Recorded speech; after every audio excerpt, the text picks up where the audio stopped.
एक बार की बात है कि एक बहू अपनी सास से बहुत परेशान थी। उसकी सास उससे भरपूर काम करवाती थी, लेकिन खाना पीना ठीक से नहीं देती थी। बहू इस आदत से बहुत परेशान रहती थी। अंततः उसने एक उपाय निकाला।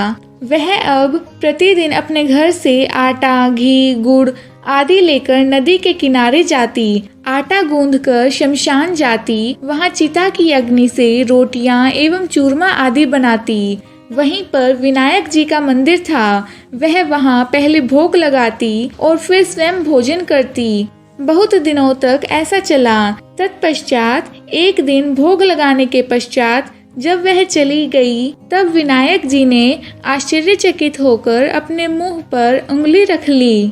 अगले दिन लोग वहां पूजा अर्चना करने आए। तब उन्होंने देखा विनायक जी ने मुंह पर उंगली रखी हुई है। यह खबर सब में फैल गई और एक भक्त ने सभी से कहा कि जो भी विनायक जी के मुंह से यह उंगली हटवा देगा, उसे पुरस्कार दिया जाएगा। पुरस्कार की बात सुनकर सभी ने अपनी अपनी तरफ से प्रयास किया, लेकिन कुछ न हो सका। तभी वहां पर वह सास और बहू आ गई। तब बहू ने कहा, मैं प्रयास करती हूँ। सासू ने चिढ़कर कहा, चुप कर।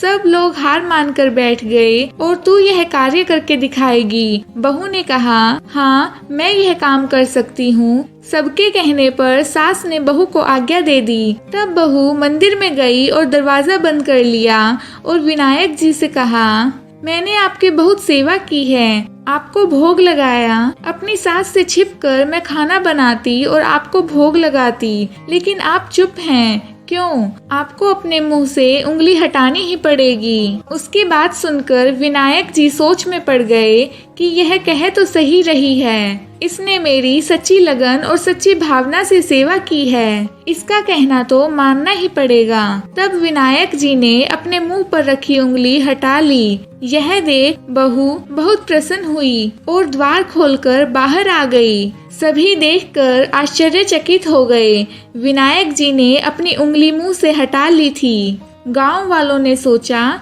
यह कुछ जादू टोना जानती है, इसलिए इसने कुछ किया है। और उन्होंने कहा, तूने कुछ न कुछ जादू टोना किया है।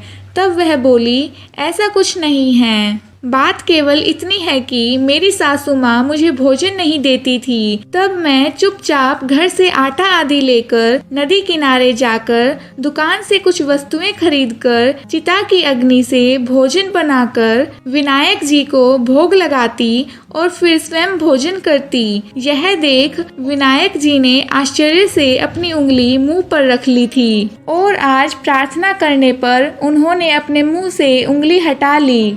यह सुन सभी प्रसन्न हुए। साथ ही सासू ने भी अपनी बहू से क्षमा मांगी।